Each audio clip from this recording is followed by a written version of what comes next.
네, 오늘 말씀은 아브라함이 살던 당시에 일어났던 한 전쟁에 대해서 기록하고 있습니다. 이 전쟁은 아브라함의 조카였던 롯이 살고 있던 그 지역 주변에서 일어난 전쟁이었는데 그 주변에 있던 네 개의 국가가 연합해서 이 소돔을 비롯한 다섯 개의 국가를 침략한 그런 전쟁이었습니다. 그리고 그 전쟁은 이 소돔 연합국이 패하게 되면서 롯이 살던 소돔은 12년간 조공을 바치는 그런 삶을 살아야 했습니다. 롯이 소돔으로 갔던 이유가 경제적 풍요로움 때문이었는데, 네, 경제적 풍요로움 때문이었는데 롯이 이제 갑자기 소돔에서 조공을 바치는 그런 삶을 살아야 했던 겁니다. 죄송합니다. 제가 반대로 넘겼습니다. 그런데 이 전쟁은 그것으로 끝나지 않았습니다. 이 소돔 연합국이 12년간 조공을 바치다가 이제 독립을 꿈꾸고 조공을 바치지 않게 된 겁니다. 그러니까 그 네 개의 연합국이 다시 이 소돔 지역을 침략하고는 이번에는 그곳에 있는 사람들도 잡아가고 그곳에 있는 재물도 다 빼앗아가게 되었습니다. 그 과정에서 아브라함의 조카였던 롯도 이렇게 포로로 끌려가게 된 거죠. 여러분, 이 세상에 이런 전쟁들이 많이 일어나는데 이런 전쟁들이 일어나는 이유가 뭘까요?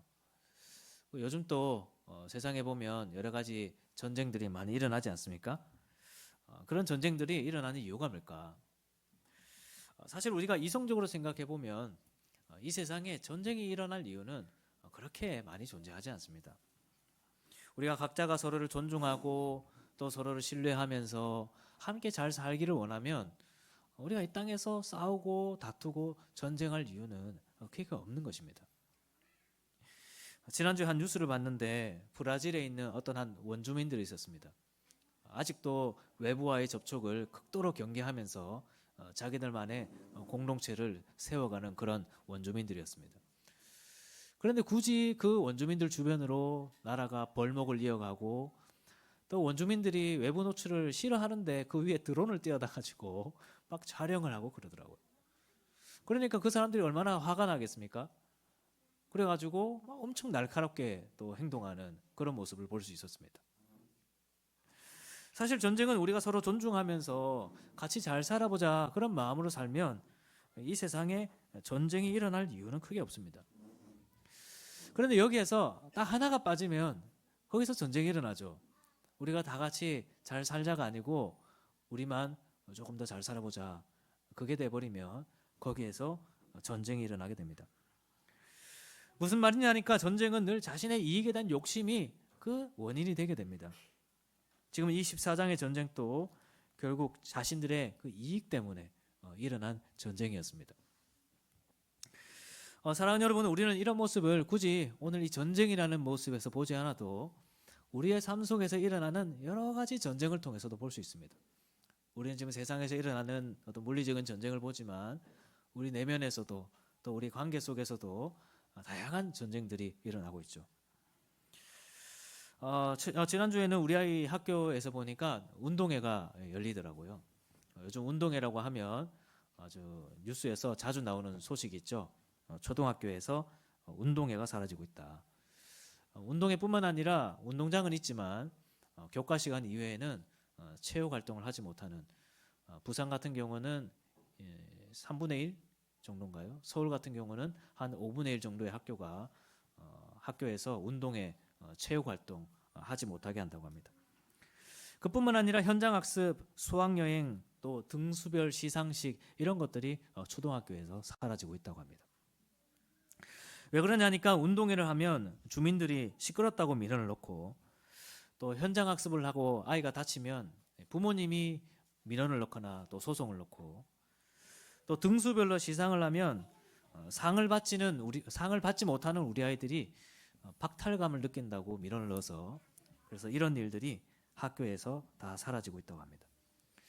그래서 이번에 어떤 한 초등학교에서는 운동회를 하기 전에 교문 앞과 또 아파트 단지에 양해문을 붙여놓고 운동회를 하더라고요.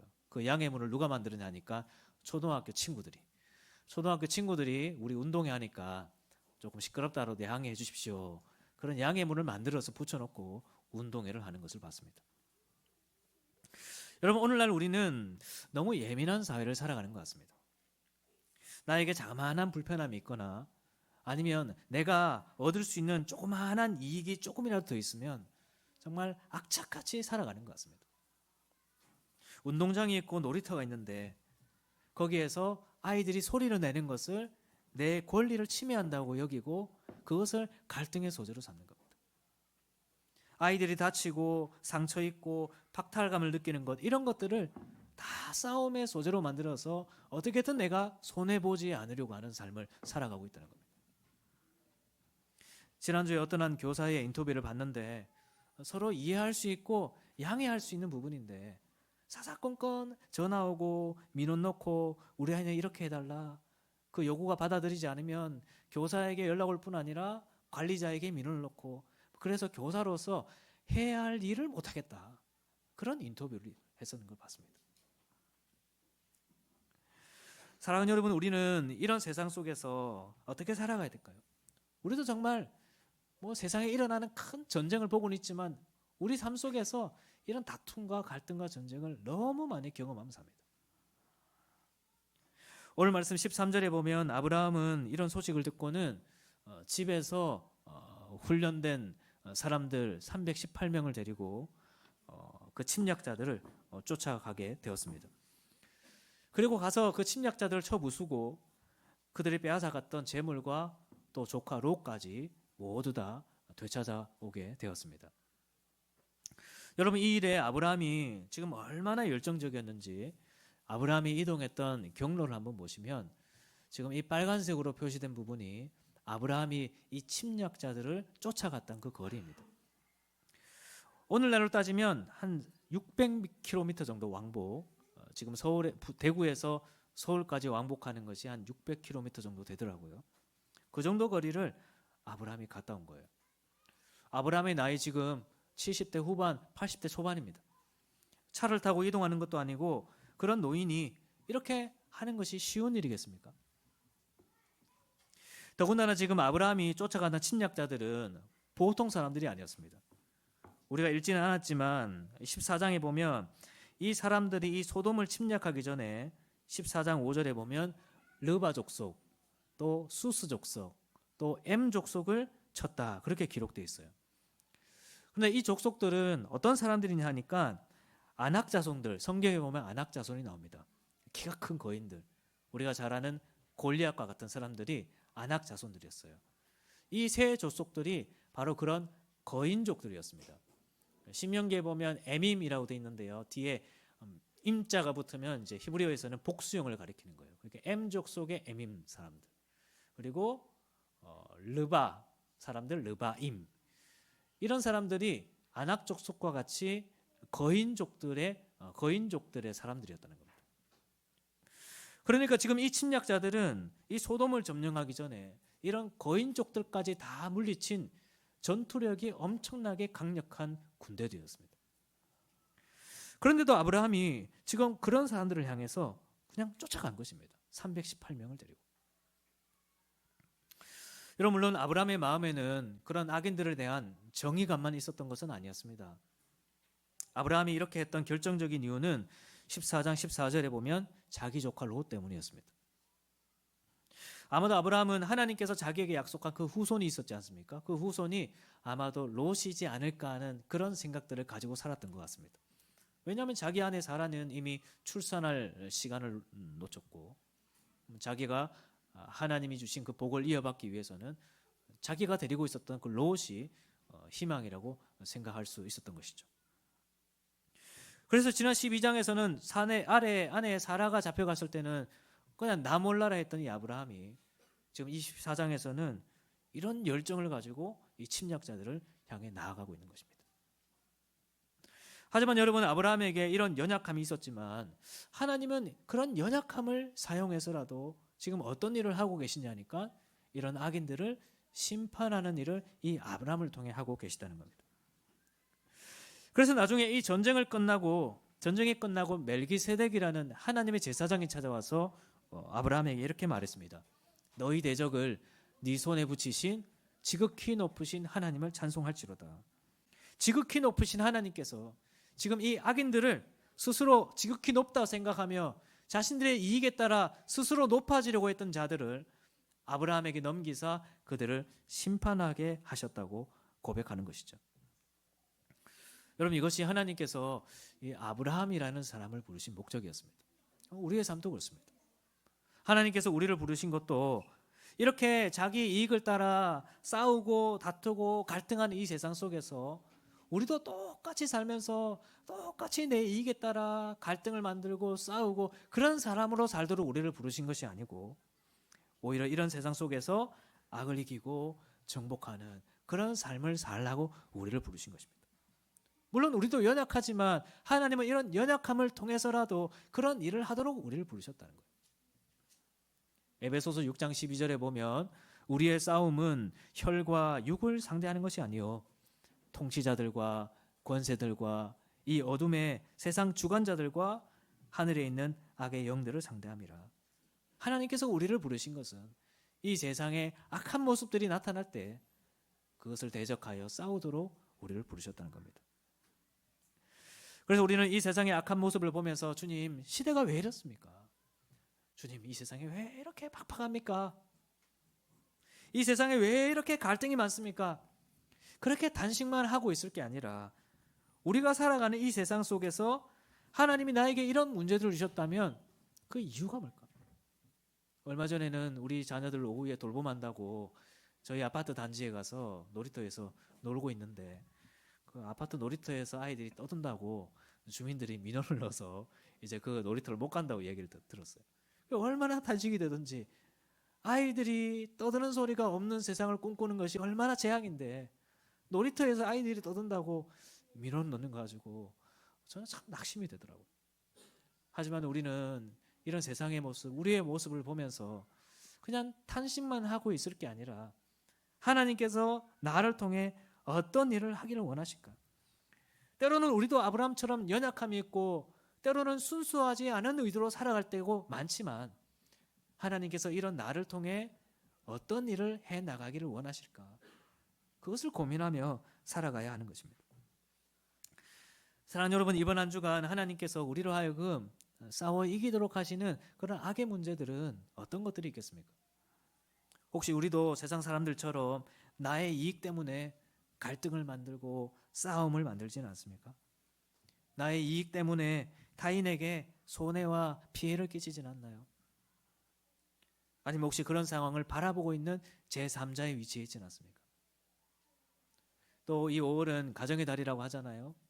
가정 안에도 이런 문제들이 있을 수 있을 것입니다. 요즘 우리 젊은 세대들이 부모님과의 관계 속에서 여러 가지 갈등을 많이 겪는 줄 압니다. 아마 없는 가정이 없을 거예요. 다른 말은 못하지만 가정 안에서 부모님과의 관계, 자녀와의 관계 속에서 여러 가지 갈등을 느끼고 있을 겁니다.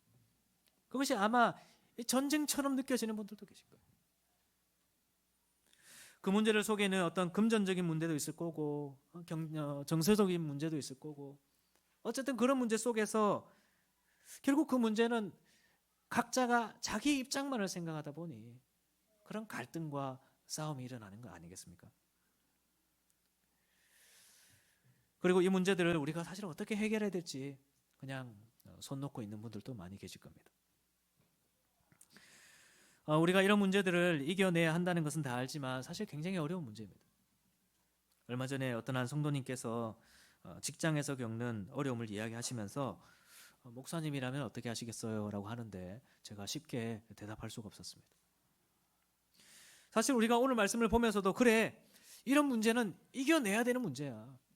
나에게 318명의 군사밖에 없지만 어쨌든 싸워봐야지 라고 생각하는 분은 그렇게 많이 없을 겁니다. 아마 대부분의 성도님들은 뭐 이건 어쩔 수 없지 뭐. 소돔을 선택한 것은 롯의 선택이지. 내가 뭐 능력이 된다면 도와주겠지만 나도 지금 이런데 무리해서까지 그렇게 할 이유가 있을까? 대부분이 그렇게 생각하지 않겠습니까? 저 역시도 굉장히 현실적인 사람이어서 이 침략자들이 저 거인족을 무찔렀다는 그런 소식을 들었을 때 이미 제 마음속에 결정을 내리고 있었을 것입니다. 제가 만약 아브라함이었다면.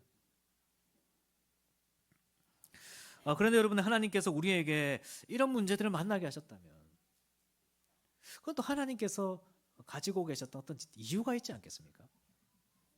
하나님께서 소돔이라는 롯이 살던 지역에 이런 일이 일어나게 하시고, 그 소식이 아브라함에게 전해지게 하시고, 아브라함이 그 이야기를 듣게 하셨다면, 하나님께서 아브라함에게 어떤 특별한 이유가 있기 때문에 그렇게 하셨을 겁니다. 하나님은 실수하지 않는 분이시죠. 하나님은 모든 계획 속에 하나님의 선하신 계획을 담고 계십니다. 하나님께서 우리에게도 이런 갈등의 문제를 만나게 하셨다면 그것에는 또 특별한 이유가 있을 겁니다. 반드시 있을 거예요. 하나님은 평화의 하나님, 평안의 하나님이시죠. 하나님은 갈등과 전쟁의 하나님이 아니고 평화의 하나님이십니다. 그래서 하나님께서 우리에게 이 갈등의 문제, 이 싸움의 문제를 만나게 하셨다면 특별한 이유가 있을 거예요. 우리로 그 문제를 이겨내고 가정의 평화와 또 사회의 평화를 위해, 직장에서의 평화를 위해 우리를 쓰시려고 하는 특별한 이유가 있을 겁니다. 사랑하는 여러분, 그렇다면 우리는 이 문제를 어떻게 이겨낼 수 있을까요? 우리가 참 손 놓고 있는 이런 문제들. 저는 오늘 24장을 읽으면서 하나님에 대해서 반복적으로 표현하는 하나의 표현을 볼 수 있었습니다. 그게 뭐냐 하니까 지극히 높으신 하나님이라는 표현입니다. 이 표현이 18절, 19절, 또 20절, 22절 이렇게 4번 연달아 나오고 있습니다. 이 표현은 우리 하나님만이 유일한 하나님이시라는 고백이죠. 하나님만이 세상의 모든 것보다 높으신 분이라는 고백입니다. 그런데 24장이 이 표현을 왜 이렇게 반복하고 있냐 하면 특히 20절을 볼까요? 20절에 보면 너희 대적을 네 손에 붙이신 지극히 높으신 하나님을 찬송할지로다. 그러니까 멜기세덱은 지금 이 승리를 보면서 이 승리가 누구로부터 주어졌다고 말하냐 하니까 하나님께로부터 주어졌다고 말하는 거예요. 지극히 높으신 하나님께서 우리에게 이런 승리를 주신다고 고백을 하고 있는 겁니다. 여러분, 이 소돔을 침략했던 사람들은 스스로 지극히 높다고 생각하며 살았을 겁니다. 감히 우리를 대항할 자가 어디 있을까? 우리가 안악 자손과 같은 거인족들까지 물리쳤는데 감히 우리를 배신해 자신들의 생각과 자신들의 이 군사력을 가장 최고로 높다고 생각하며 살았을 거예요. 우리도 그렇게 내가 최고야, 내 생각이 최고고 내 감정이 최고고 그런 태도로 살다 보니 우리도 분쟁과 갈등을 만들어내는 삶을 살게 됩니다. 그러나 이 세상에 지극히 높으신 분은 우리 하나님밖에 없죠. 우리 그리스도인들도 혹여나 이 세상 속에서 내 생각, 내 이익, 내 감정 내세우면서 이런 문제들과 갈등을 만들어낸다면 우리는 이 신앙부터 회복해야 됩니다. 이 세상에 지극히 높으신 분은 하나님밖에 없는 거예요. 내 생각이 다 맞고 내 생각이 다 옳고 그런 생각을 내려놔야 돼요. 여러분, 이 하나님이 우리와 함께 하신다면 우리는 이 세상의 여러 가지 갈등들을 다 이겨낼 수 있을 겁니다. 하나님의 뜻이 최고입니다. 하나님이 이 갈등의 문제를 해결할 수 있습니다. 하나님이 개입하시면 이 지난 수십 년 동안에 있었던 이 어려운 문제들이 단번에 해결될 줄 믿습니다. 그런 마음으로 살아야 돼요. 왜냐하면 전쟁은 나에게 속한 것이 아니고 하나님께 속했다고 했습니다. 지극히 높으신 하나님께서 함께 하시면 우리는 이 하나님과 함께 이 문제를 이겨낼 수 있는 것입니다.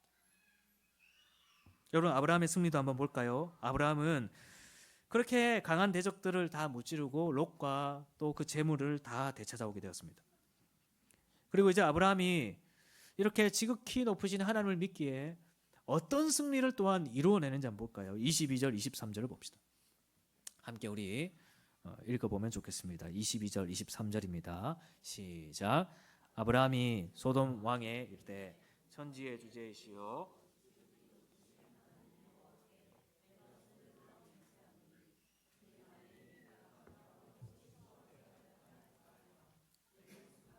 실한 오랑이나 들매끌 한 가닥도 내가 가지지 아니하리라. 여러분, 이 말은 무슨 말이냐면 아브라함이 지금 가서 롯과 그 재산을 되찾아왔는데 그것만 되찾아온 게 아니고 그곳에 있었던 소돔 사람들의 재산까지 다 찾아온 거예요. 그러니까 소돔 왕이 와서 아브라함에게 이렇게 얘기하는 겁니다. 사람들은 나에게 돌려주고 그 돈은 다 네가 가져도 된다. 그렇게 얘기하는 거죠. 여러분, 저는 이 모습을 보면서 이것이 이 14장이 말하는 승리의 본질이 아닐까 생각했습니다. 물론 아브라함이 저 강력한 대적들을 무찌르고 돌아온 것도 정말 엄청난 승리죠. 하지만 이 아브라함이 이 세상 왕들이 따라갔던 그 이익의 원리, 내 이익을 위해서 타인을 침략하고 공격하는 그런 원리를 따라 똑같은 삶을 선택하지 않는 것이 저는 진정한 승리라고 봤습니다. 아브라함이 그렇게 그 이익의 원리에 따라 악한 일을 하는 사람들을 심판하면서도 똑같이 그런 삶을 살아가면 어떻겠습니까? 우리도 그럴 실수를 범할 때가 많잖아요. 교회 다니면서 이런 나쁜 일, 잘못된 일 비판하고 하면서도 또 우리가 똑같은 삶을 살아갈 때가 많습니다. 그러나 아브라함은 그런 악인들을 심판할 뿐 아니라 그런 악인들의 길을 따르지도 않고 그 길로 서지도 않는 그런 승리자의 삶을 걸어갔다는 겁니다. 사랑하는 여러분, 아브라함이 어떻게 이런 삶을 살 수 있었냐니까 22절을 다시 보면 천지의 주제이시오 지극히 높으신 하나님 여호와께 내가 손을 들어 맹세하노니. 아브라함이 이런 승리를 얻을 수 있었던 것은 지극히 높으신 하나님을 믿었기 때문입니다. 지금 아브라함의 말을 한번 보면 치부하다 그런 말을 쓰잖아요. 네 말이 내가 아브라함으로 치부하게 하였다. 이 치부하게 하다라는 히브리어 단어는 부요하게 하다, 부자가 되게 하다라는 단어예요. 아브라함은 나를 부요하게 하시는 분은 지극히 높으신 하나님밖에 없다고 고백하는 겁니다.